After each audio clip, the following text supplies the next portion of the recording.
गलती हर किसी से हो जाती है, लेकिन गलती हो जाने पर अपनी गलती मान लेना चाहिए। गलती पर गलती करना एक बहुत बड़ी बेवकूफी होती है, और यही कर रही है अंजना ओम कश्यप।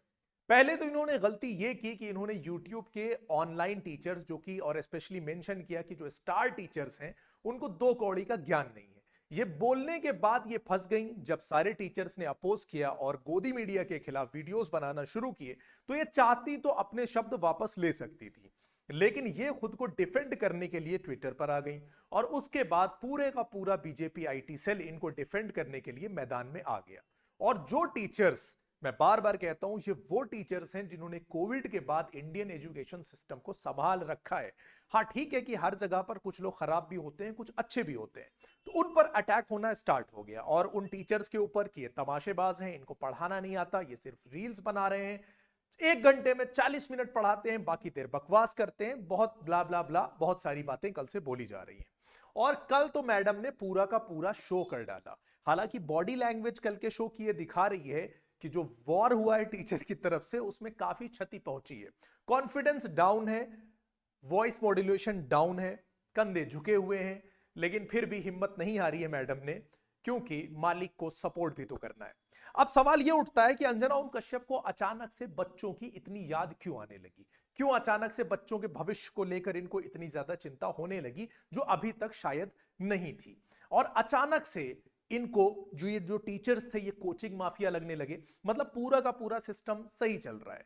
वो पत्रकार या वो पूरे के पूरे गोदी मीडिया जिन्होंने लगभग पिछले 10-12 सालों में सरकार से एक सवाल ना पूछे हो, मतलब हो सकता है कि सरकार बहुत ज्यादा अच्छा कर रही हो, बहुत ज्यादा अच्छा परफॉर्म कर रही हो, लेकिन क्या कोई सरकार ऐसी भी हो सकती है जिसने 10-12 सालों में कोई गलती ही ना की हो, जिसकी पॉलिसीज में कोई गलती ही ना हुई हो? ऐसा तो नहीं होता है। बहुत सी जगह पर पॉलिसीज गलत हो जाती हैं, बहुत सी जगह पर कमियां होती हैं जिनको हाईलाइट करना होता है, लेकिन मीडिया ने सिवाय चाटुकारिता के 10-12 सालों में कुछ नहीं किया। अब वही गोदी मीडिया परेशान है। जब टीचर्स ने सिस्टम के खिलाफ आवाज उठाई, जब टीचर्स ने बच्चों के साथ हो रही नाइंसाफी पर बोला, तो वो टीचर्स दुश्मन हो गए। भाई नीट में धड़ल्ले से लीक हो रहा है पेपर। आपको पता है कि पिछले 10 सालों में लगभग 90 से ज्यादा पेपर लीक हो चुके हैं। गोदी मीडिया ने अगर इस पर बहुत ज्यादा कार्रवाई करी होती तो किसी न किसी एक आदमी का इस्तीफा तो एटलीस्ट आ ही गया होता अब तक, लेकिन ऐसा कुछ नहीं हुआ है। नीति आयोग की रिपोर्ट के मुताबिक, मैंने आपको पहले भी शॉर्ट वीडियो में मेंशन किया था, आज थोड़ा सा टाइम आपका ज्यादा लूंगा। नीति आयोग ने अभी अपनी एक रिपोर्ट सबमिट करी। क्या इस पर कोई शो किया गोदी मीडिया ने? क्योंकि अगर इस पर शो करते तो इनको अपने पापा से सवाल पूछना पड़ जाता, जो इनको पूछना नहीं चाहिए। जाहिर सी बात है कि भाई पैसे मिलते हैं, और जब पैसे कहीं से बहुत ज्यादा मिल रहे हो तो फिर दूसरों को इस चीज का लांछन नहीं लगाना चाहिए कि वो लोग YouTube व्यूज या पैसों के लिए काम कर रहे हैं। सवाल यह है कि अगर आप पत्रकारिता इतनी ईमानदारी से कर रही होती तो इन टीचर्स को बोलने की जरूरत ही क्यों पड़ती? आज अगर ये इतने सारे टीचर्स, मतलब एक टीचर गलत हो सकता है, 2 गलत हो सकते हैं, 3 गलत हो सकते हैं। आप देख रहे हैं कि YouTube के जितने बड़े टीचर्स हैं, मतलब हम लोग तो बहुत छोटे टीचर्स में शुमार होते हैं, ऑफलाइन के टीचर्स हैं, ऑनलाइन के बड़े बड़े टीचर्स, कोई तो आपको डिफेंड करने के लिए आता। मतलब आप पूरे हिंदुस्तान में एक स्टार टीचर नहीं निकाल पाई हो जो आपको डिफेंड करने आ जाए कि हाँ आप सही बोल रही हो। तो ये सारे के सारे टीचर्स तो गलत नहीं हो सकते, और स्टूडेंट भी टीचर्स के साथ खड़े हैं, यहां पर गोदी मीडिया के साथ नहीं खड़े, तो कुछ तो गलती आपकी तरफ से भी रही होगी ना। अब आप ये बताइए कि नीति आयोग ने जो रिपोर्ट दी है, इसमें इन्होंने क्या क्या बोला है। मैं कुछ पॉइंट्स मेंशन कर देता हूं, पहले भी कर चुका हूं। लगभग 7 लाख से ज्यादा प्राइमरी स्कूल हैं जो आगे जाकर हायर सेकेंडरी नहीं हो पाते हैं, 1.64। आप समझ रहे हो कि कितना ज्यादा गैप आ रहा है? यानी आप नीचे से स्टार्ट करते हो, आपके पास इतने स्कूल नहीं है, सिर्फ और सिर्फ यहां पर 5.4% स्कूल्स ऐसे हैं कि जहां आप नीचे से लेकर इंटर तक की एटलीस्ट आप स्टडी कर सकते हो। यानी एक बच्चे को अगर क्लास 1 से लेकर 12th तक पढ़ना है तो उसको कई फेज में स्कूल बदलना पड़ता है। क्लास 5th के बाद वो किसी दूसरे स्कूल में जाता है, 8th वहां से करता है, उसके बाद फिर वो दूसरे स्कूल में जाता है, 12th वहां से करता है। सिर्फ 5.4% स्कूल आज की डेट में ऐसे हैं। आप बताइए, राइट टू एजुकेशन एक्ट जो हमारा 2009 है, ये 14 साल तक के बच्चों के लिए है। तो 14 साल के बाद ऐसे बहुत से बच्चे हैं जो एजुकेशन अफोर्ड नहीं कर पाते हैं, तो इनको स्कूल से बाहर निकालना पड़ता है। अब आपके दिमाग में यह सवाल आ सकता है कि यार इतने दिन तो फ्री में पढ़ा दिया, तो 14 साल के बाद ऐसे कौन से बच्चे हैं जो आगे पढ़ाई कंटिन्यू नहीं कर पाते हैं? भाई आप ये बताओ कि जिस देश के 81 करोड़ लोग गवर्नमेंट के दिए राशन पर पल रहे हों, अगर उनके पास इतना ही पैसा होता, इतना ही ज्यादा फैसिलिटी होती, तो वो अपने बच्चों को क्यों अच्छे स्कूल में नहीं पढ़ाते? किसको खराब लगता है कि अपने बच्चों की पढ़ाई छुड़ाकर उनको घर पर बैठा ले? क्या कभी गोदी मीडिया ने इस पर कोई सवाल किया? आज टीचर्स पर सवाल उठाने से पहले आप मुझे यह बताइए कि 93,000 स्कूल लगभग 10 सालों में बंद कर दिए गए। क्या आप लोगों ने इस मुद्दे को उठाया? कभी इस पर बात करने की कोशिश करी? कई बार जवाब यह आया कि कई स्कूलों का मर्जर किया गया है। मैं अगर मान भी लूं कि स्कूल्स का मर्जर किया गया है, तो आप मुझे एक बात बताइए कि यहां से 3 किलोमीटर दूर एक स्कूल था, मेरा स्कूल यहां पर 100 मीटर पर था, 150 मीटर पर था, उसको उठाकर अगर उस स्कूल के साथ मर्ज किया गया है, तो क्या मेरा बच्चा इस गर्मी में, चिलचिलाती धूप में, जो बेसिक नेसेसिटी नहीं अफोर्ड कर सकता है, साइकिल भी शायद कितने बच्चों के पास नहीं है, वो 3 किलोमीटर दूर जाएगा पढ़ने के लिए सरकारी स्कूल में? कौन पढ़ रहा है नीचे आपके सरकारी स्कूल्स में? गरीब लोग पढ़ रहे हैं। और उसमें भी आप एक स्कूल यहां से हटाकर बता रहे हो मैंने मर्ज कर दिया बड़े वाले में। कहां? 3 किलोमीटर दूर, 4 किलोमीटर दूर। क्या होगा?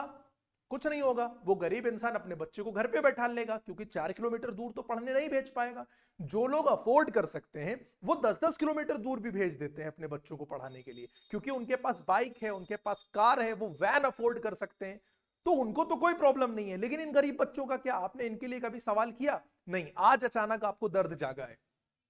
इसी रिपोर्ट में यह बताया गया है कि लगभग 74.7% क्लास 8th के लड़के ऐसे थे जो क्लास सेकंड का टेक्स्ट पढ़ सकते थे। कब? 2014 में। यह ग्राफ भी डाउन हो चुका है, अब सिर्फ 71.1% बच्चे ऐसे हैं। मतलब कितने शर्म की बात है कि हम जो हमारी एजुकेशन का लेवल ये है कि जो बच्चे हमारे क्लास 8 तक के हैं वो सिर्फ और सिर्फ क्लास सेकंड का टेक्स्ट नहीं पढ़ पा रहे हैं। 30% ऐसे बच्चे हैं, आप समझिए। लगभग 45.8% स्टूडेंट्स ऐसे हैं जो बेसिक डिवीजन प्रॉब्लम सॉल्व कर सकते हैं। क्लास 8 की बेसिक डिवीजन समझते हो कि 2 से 10 को डिवाइड करना हो तो 2 5 10 होता है, इतना तो मैम आपको पता ही होगा। तो ये एजुकेशन का जो हाल है, तो इस पर कभी आपने चर्चा करी है?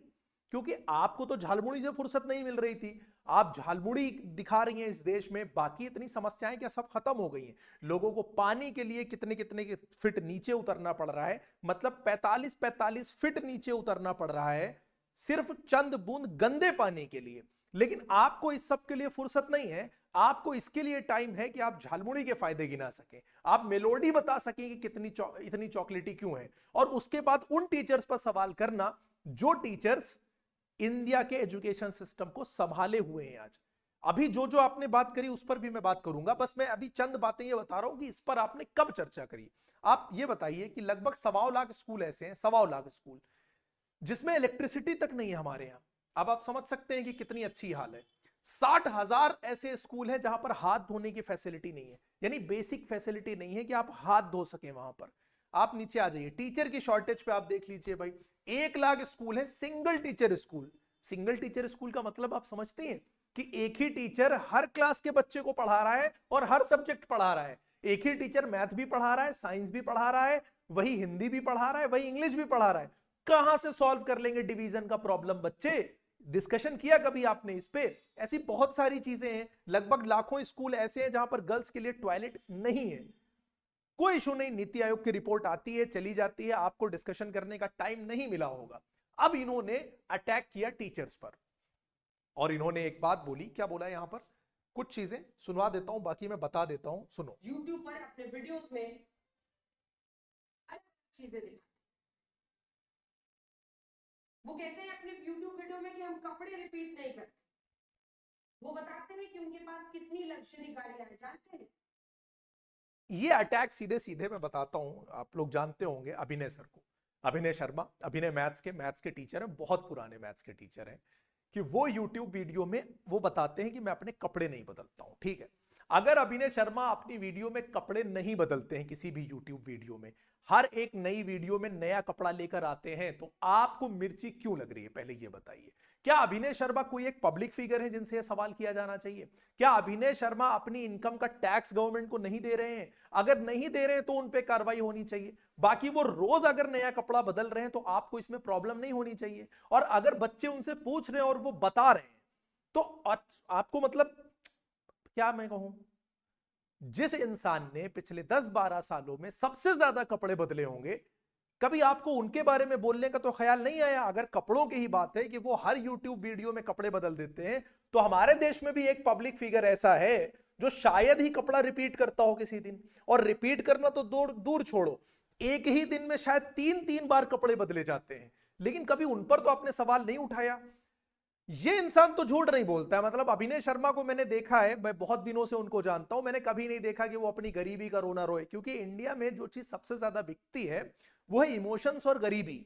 इसको बेचकर लोगों ने लाखों छापे, लेकिन उस बंदे ने गरीबी नहीं बेची, अपने इमोशंस नहीं बेचे हैं। उसने पैसे कमाए हैं तो वो उसको दिखा रहा है, उसके पास गाड़ियां हैं तो वो बता रहा है कि मेरे पास गाड़ियां हैं। इसमें क्यों आपको बुरा लग रहा है? सवाल आपको जहां करना चाहिए वहां तो आपने किया नहीं। सवाल वहां पे करना चाहिए जहां एक इंसान पब्लिक फिगर है, जो ये कहकर पब्लिक में आता है कि मैं बचपन में चाय बेचता था, जो ये कहकर पब्लिक में आता है कि मैंने 35 साल 40 साल भिक्षा मांगकर खाई है, और वो पब्लिक फिगर 10 सालों में रोज नए कपड़े बदलता है, इवन एक एक दिन में 3-3 बार कपड़े बदल डालता है, 10-10 लाख का सूट पहनता है, लाखों का चश्मा यूज करता है, लेकिन उससे सवाल करने के लिए आपके पास वक्त नहीं रहता है।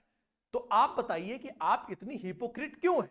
सवाल तो यहां पर होना चाहिए। अब मैं कार की बात पर आ जाता हूं। एक विधायक की सैलरी कितनी होती होगी इंडिया में? अलग अलग जगह पर आप मान लीजिए 50,000 से लेकर 2 लाख, 2.5 लाख, 3 लाख तक। यूपी में शायद 2 लाख के आसपास विधायक की एक सैलरी है। आप मुझे एक नॉर्मल सा बंदा दिखा दो जो 2 लाख की सैलरी में 4-4 फॉर्च्यूनर अफोर्ड करता हो। सवाल तो वहां पे करना चाहिए। वहां पर आपने सवाल किया कि एक विधायक जो 10 करोड़ 15 करोड़ रुपए अपने इलेक्शन में खर्चा करता है, उसके पास वो पैसा कहां से आता है? कभी आपने सवाल किया? वो 4-4 फॉर्च्यूनर अफोर्ड कर कैसे रहा है उतनी सैलरी में? एक फॉर्च्यूनर जिसकी कीमत लगभग 50 लाख है, और अगर वो एक दिन, मतलब एक दिन अगर वो 10 किलोमीटर चल रहा है, भैया 10 का ही एवरेज देती है ना, तो पेट्रोल का जो रेट बढ़ रहा है डीजल का, वो उस विधायक को क्यों नहीं अफेक्ट करता है? उसको तो फर्क नहीं पड़ता है। आप मुझे 2 लाख की सैलरी वाला एक आदमी लाके दिखा दो, नॉर्मल आदमी जिसके बच्चे पढ़ रहे हो, जॉब पे जा रहा हो, सैलरी 2 लाख हो, 2 फॉर्च्यूनर अफोर्ड करके वो मुझे दिखा दे। भाई एक दिन में अगर 100 किलोमीटर उसको चलना होगा ना, तो 10 लीटर का पेट्रोल लग जाएगा। 2 फॉर्च्यूनर में 2,000 का लग जाएगा, एक महीने में 60,000 का पेट्रोल लग जाएगा। और एक फॉर्च्यूनर जब सर्विसिंग के लिए जाती है तो 30 से 40,000 से नीचे का झटका नहीं देती है। 2 लाख की सैलरी में एक एमएलए ये सब कैसे अफोर्ड करता है? किसका पैसा है ये?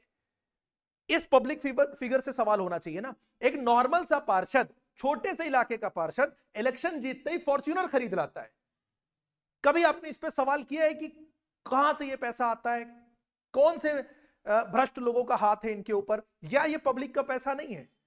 वहां पर बच्चे पैसा देकर आए। अब इनको ख्याल आया कि वो यूट्यूब पर बच्चों से पैसा लिया जा रहा है। कितना लिया जा रहा है?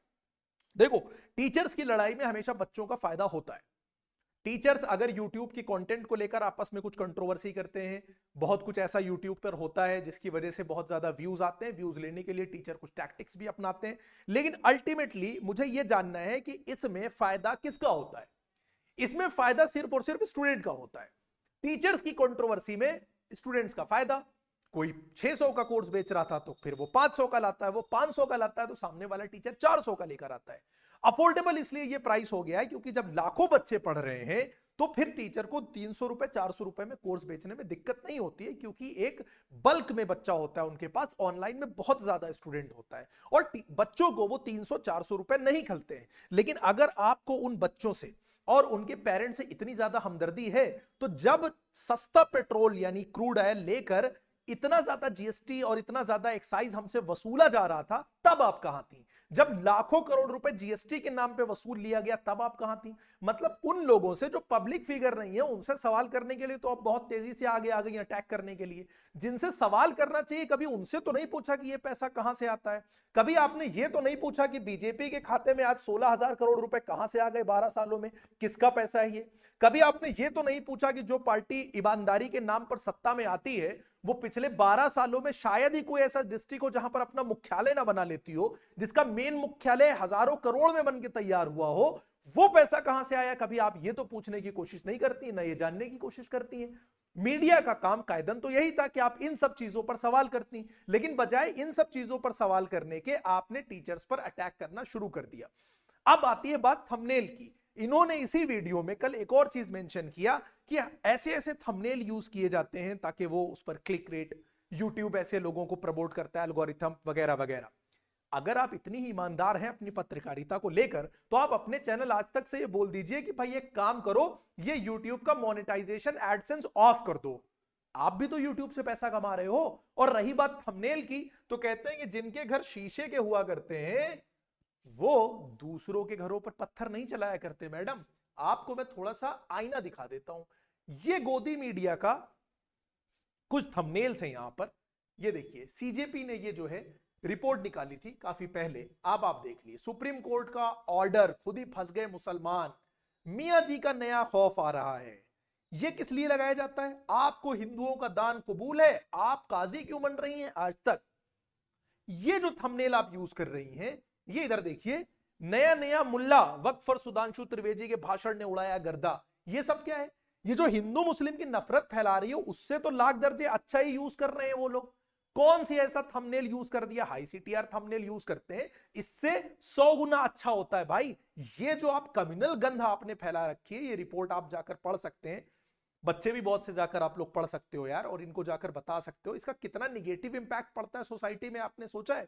और अभी मैडम को जुम्मा 8 दिन हुए, लखनऊ कोर्ट ने ऑर्डर किया था, आप ही ने थंबनेल यूज किया था ना, विभाजन का मकसद पूरा क्यों नहीं हुआ?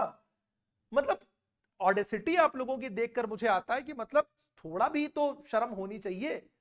देखो, सुप्रीम कोर्ट का ऑर्डर, खुद ही फंस गए मुसलमान, मतलब कितने, ये देखो भाई आप, मोदी को ऐसी सजा देंगे, मौलानाओं ने दे डाली धमकी, लाखों मुस्लिमों ने घेरे 6 शहर। कब हुआ तो मुझे पता ही नहीं चला, कब 6 शहर घेर डाले पता ही नहीं चला, है ना। बंगाल में लड़ेगा हिंदू तो बचेगा हिंदू, मतलब हिंदू वर्सेस हिंदू करा दो, हिंदू वर्सेस मुस्लिम करा दो। सिर्फ और सिर्फ पंछियों को जलाया, कट्टरपंथियों ने पूरा बंगाल दहला डाला। ये सब क्या? ये हाई सीटीआर थंबनेल आप लोग, मतलब ये बड़े अच्छे थंबनेल आप लोग यूज करते हैं, है ना। और उसके बाद आप दूसरों को बताते हैं कि भाई ये देखो, बाबा बुलडोजर डिसीजन लेंगे, ये थंबनेल यूज किया जाता है यहां पर, ठीक है।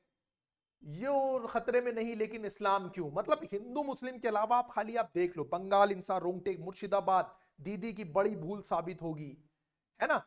आप कितना, मतलब आप लोगों को शर्म दिलाई जाए। सरफराज का इनकाउंटर हिट आज रात यूपी में, इनकाउंटर जो कि खुद अनकॉन्स्टिट्यूशनल इन नेचर है। एक्स्ट्रा जुडिशियल किलिंग को हमारा कॉन्स्टिट्यूशन इंडोर्स नहीं करता है, लेकिन आप बेशरम मीडिया वाले जो खुद को चौथा स्तंभ कहते हैं, इसको इंडोर्स करते हैं। और उसके बाद बेशर्मी से आप आकर उन टीचर्स के बारे में बोल रहे हैं कि नहीं, टीचर्स ये कर रहे हैं, टीचर्स वो कर रहे हैं। मैं कह रहा हूं, कुछ भी कर रहे हैं, सरकारी टीचर्स हैं, आप उनको सैलरी देती हैं, आप बताइए। उन पर अटैक करने से पहले जिनके लिए आपकी जिम्मेदारी है, जो आप पत्रकारिता का धर्म है, वो निभाइए पहले। लेकिन आपको सरकार से सवाल नहीं करना है। आपने टीचर्स के खिलाफ मोर्चा खोल दिया, क्यों खोल दिया? आज के पहले क्यों नहीं? अगर आप ही बच्चों के लिए आवाज उठाती रहती तो आज ये टीचर्स क्यों मैदान में आते? लेकिन एक तो आपने गलती करी, और उसके बाद गलती पे गलती, गलती पे गलती आप करे जा रही हैं। ये गुजरात लेकर निकली पुलिस, अब पलटेगी अतीक की गाड़ी। ये थंबनेल किस लिए बनाया जाता है? ये इसलिए नहीं बनाया जाता कि भैया इस पर क्लिक किया जाए, है ना। ये पैसा कमाने का जरिया नहीं है। टीचर्स व्यूज लेने के लिए पैसा कमा रहे हैं। अगर टीचर्स व्यूज लेने के लिए पैसा कमा रहे हैं तो बुराई क्या है? एटलीस्ट एक कंटेंट तो दे रहे हैं ना, सोसाइटी में वैल्यू ही तो ऐड कर रहे हैं। तब आपको ने क्यों सवाल नहीं किया जब एलवीएस यादव को खड़ा होकर कंटेंट क्रिएटर का अवार्ड दिया जा रहा था हरियाणा में एक मुख्यमंत्री के साथ? तब आपने क्यों नहीं पूछा कि इनको क्यों प्रमोट किया जा रहा है? ऐसी कौन सी सोशल वैल्यूज ये लोग ऐड कर रहे हैं? मतलब टीचर्स तो एटलीस्ट कुछ भी पैसा ले रहे हैं, लेकिन एक सोशल वैल्यू ऐड कर रहे हैं सोसाइटी में। आपको उससे पहले तो होश नहीं आया था, लेकिन अब आपको होश आया है। इस तरह की बातें आपने कर रखी हैं, तो थोड़ा सा शर्म कीजिए। पत्रकारिता की जो थोड़ी बची खुची लाज है उसको रखिए, वरना 157 से 180 आने में बहुत ज्यादा दिन अब नहीं बचे हैं।